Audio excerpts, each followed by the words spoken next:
মামা তোমার নামটা কি? বিপ্লব। মিথ্যা কথা কবা না। না। তুমি হিন্দু না মুসলমান? মুসলমান। তোমার কটা কথা বলে দিয়ে যাবো, কথা কটা যদি সত্য হয় সত্য বলবা তো? জি। একবার কও বিসমিল্লাহ, বিসমিল্লাহ, আরেকবার কও সুবহানাল্লাহ। সুবহানাল্লাহ। রাগ করলা? না। এই নামগুলো নিলে ভালো না ক্ষতি? ভালো। তোমার চারটে কথা বলে দিয়ে যাবো, কথা চারটা যদি সত্য হয় সত্যই বলবা, মিথ্যার আশ্রয় নিবা, আল্লাহর কাছে ঠেকা থাকবা। কি কইছি কথাটা বুঝতে পারছো? জি। মুখ পাকাও।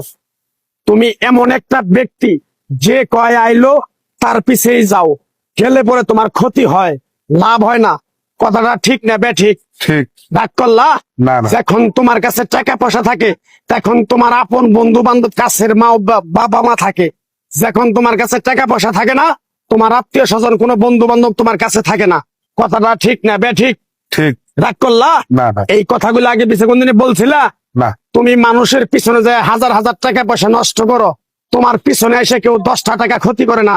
কথাটা ঠিক নেবে ঠিক? ঠিক, ঠিক। আরেকবার কও বিসমিল্লাহ, বিসমিল্লাহ, আরেকবার কও সুবহানাল্লাহ। সুবহানাল্লাহ। বিশ্বাসে বস্তু মিলে তর্কে বহুদূর।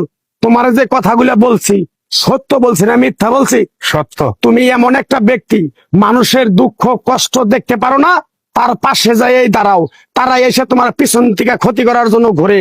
কথাটা ঠিক নেবে ঠিক? ঠিক। রাগ করলা? না। কিছুদিন আগে একটা বিপদে পড়ছিলা, অনেক বন্ধু বান্ধবের কাছে 10, 20, 50 হাজার টাকা হাওলা চাইছো, তারা তো ফোন ধরেই নেই, তোমার সাথে এখন যোগাযোগ বন্ধ করে দিছে। কথাটা ঠিক নেবে ঠিক? ঠিক। ঠিক। রাগ করলা? না না। আর একটা কথা বলে যাবো, সত্যটা সত্য বলবা, মিথ্যার কোনো আশ্রয় নিবে না। মিথ্যার আশ্রয় নিবা, আল্লাহর কাছে ঠেকে থাকবা। কথাটা কি কইছি বুঝতে পারছো? জি। রাগ করলা?